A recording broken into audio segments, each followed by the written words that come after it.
Now that you're really conscious of uh, all the pauses when you close your eyes to pull up these memories, every one of those pauses are where you go back and repeat and then repeat and then repeat and then figure out another way to say it and repeat and then tell a little bit and then repeat.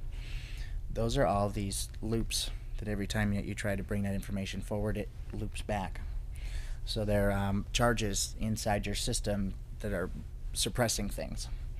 So instead of having a really positive outlook, or if you get charged, or if something chaotic happens in your day-to-day life, and then you're like, oh man, now everything's broken, nothing's gonna work, what are we gonna do? And you go into a panic. Those are those backtracks, rather than the reaction of, oh, okay, this just changed. Now because that changed, I have to shift this a little bit over here, and I'll have to cut a corner right there, but then I'll be able to actually make everything work.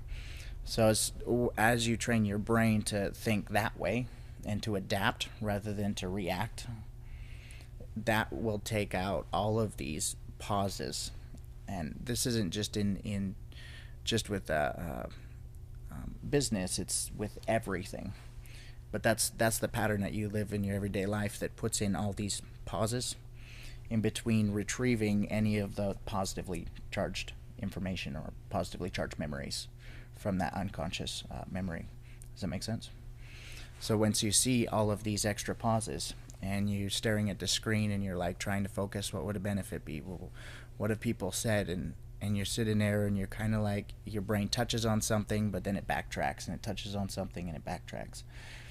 So then you have no choice really but to get frustrated because your brain's not retrieving any of the information.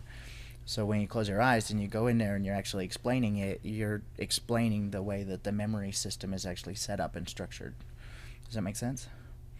So, and it's the adaptation of when something chaotic happens in our everyday life, and you have to adapt to make it all work.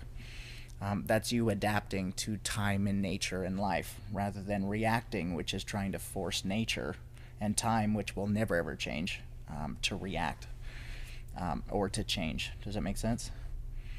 So it's that's the false belief system, is trying to change what's happening out here so that everything works with what's in here, instead of adapting what's in here so that it works and fits with what everything is actually happening out here. So that's that's the pattern that you play out in day-to-day life. So that would be like another activation that we could go into as like a major memory, and identify a whole bunch of points where you've the negative charge would be where you reacted to what was taking place, and because you reacted, you lost even more time, and you didn't use that time efficiently, so everything got even worse as a result of reacting. And the positive charge memories would be identifying places where you went in and something chaotic happened in your life and you had to adapt, and you instantly just took charge and said, okay, well, we got to make this happen then, and this happen, and we got to go.